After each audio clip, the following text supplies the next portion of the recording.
जय जगन्नाथ फ्रेंड्स आपण मानकु आमर यूट्यूब चैनल को बहुत बहुत स्वागत। आज भिडियो में जानिबा 2024 मसीहा फेब्रुआरी मासर मासिक राशिफल विषय कि फेब्रुआरी मासटी आपणक पई किपरि साब्यस्त हेबो। एही मासिक राशिफल ग्रहंक स्थिति आउ चलन को नहीं आधारित अटे। ग्रहंक स्थिति आउ चलन आम जीवन में बहुत प्रकार प्रभाव पकाई थाए, जहा फल रे आम जीवन में केबे सुख आसी थाए तो केबे दुख मध्य माड़ी आसी थाए। सेथिपाई फ्रेंड्स ग्रहंकर स्थिति आउ चलन को नहीं आज आम जानिबा 2024 मसीहा फेब्रुआरी मासटी आपणक पई किपरि साब्यस्त हेबो। ए मासिक राशि फल किपरि आपणक पई फलप्रद रहिबो, कौन करिवे अशुभ ग्रहर अशुभ फल को खंडन करबा पई प्रतिकारक, जहा भिडियो शेष रे आपण पाई मध्य पारिबे। सेथिपाई भिडियो को शेष पर्यंत निश्चय देखंतु। या पूर्व भिडियो पसंद आसिले भिडियो को गोटे लाइक मध्य करंतु। आउ एहीपरि भिडियो नुआ नुआ आगो को देखा चाहूले आम सह जोड़ी होकि मध्य रुहंतु।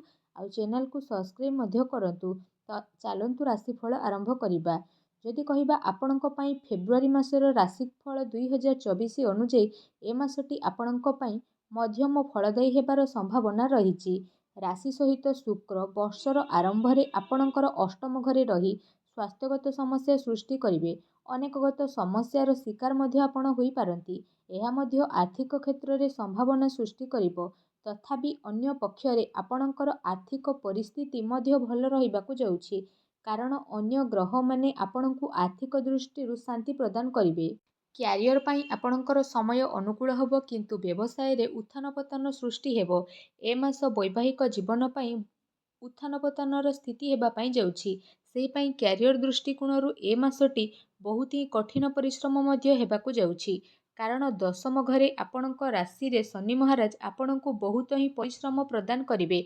आपणकु केवल कठिन परिश्रम ही करिबाकु पड़िबो।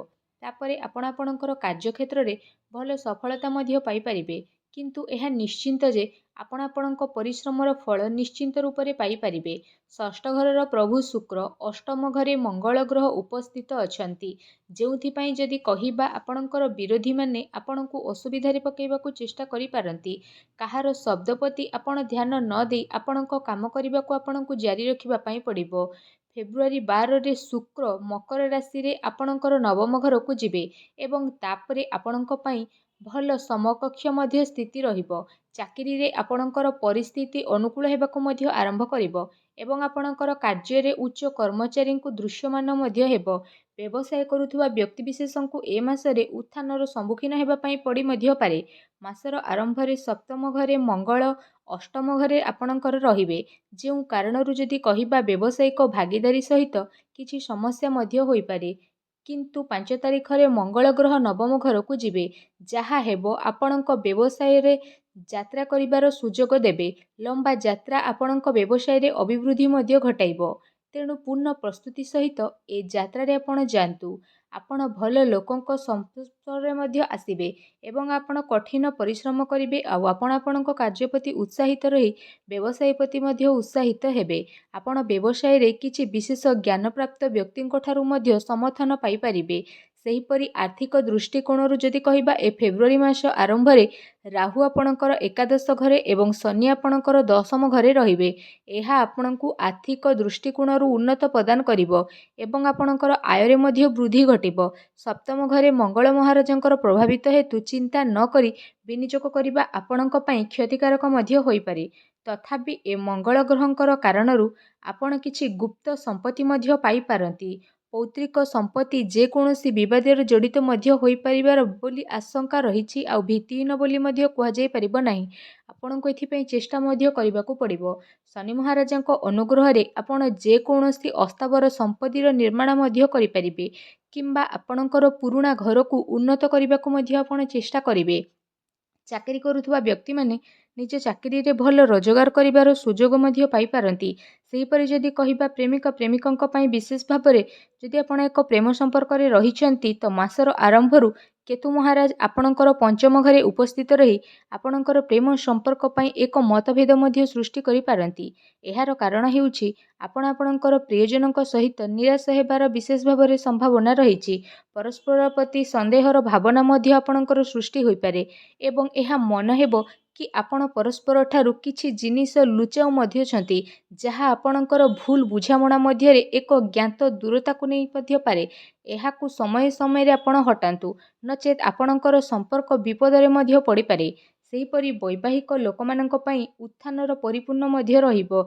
सप्तम घरर प्रभु मंगल अष्टम घरर शुक्रंक सहित मिसी एक विवाहित विवाहरे जड़ित हेबार विशेष भाव संभावना रही। जोथिपाई आपणक उपरे विशेष भाव समस्यार संकट आसीपारे। तेणु आपण विशेष भाव पाइबा पई चेष्टा करंतु। ए समस्त जिनिस मध्यरु ताहा मध्य करंतु। 15 तारिख रे मंगल आपणक नवम घरे प्रवेश करिवे। तापरे परिस्थिति किछि परिमाण रे उन्नति आरंभ मध्य करिवो एवं आपण समय बाहर करी निजर जीवन साथी सहित विशेष भाव कौनसी स्थान को मध्य जाई पारंती। आपणक भितर रोमांस मध्य स्थिति बुद्धि पाइबो एवं आपण परस्पर प्रति मध्य थिबा भूल बुझामणा मध्य धीरे धीरे दूर हेबो। एहा आपणकर संपर्क को नुआ अम्लजान प्रदान करिवो एवं आपणकर संपर्क पुणी थरे खोलिबा पई मध्य आरंभ करिवो। सेहीपरि ए मासरे पारिवारिक जीवन दृष्टि स्थिति अनुकूल रहिबार विशेष रूप से संभावना रही। परिवार सदस्यों स्वास्थ्य मध्य अनुकूल रहिबो। किंतु गोटे कथा निश्चिंत कि आपण निजर कार्य रे व्यस्त रहिबे। जड़े कर्मजीवी हेबा आपणको किछि समय पई पारिवारिक जीवन को दूरे मध्य देई पारे। ए कारण पई जदि कहिबा आपणको अनुपस्थित परिवार रे अनुभव मध्य हेबो। आपणकर पिता आ मातांकर स्वास्थ्य मध्य अनुकूल विशेष भाव में रही।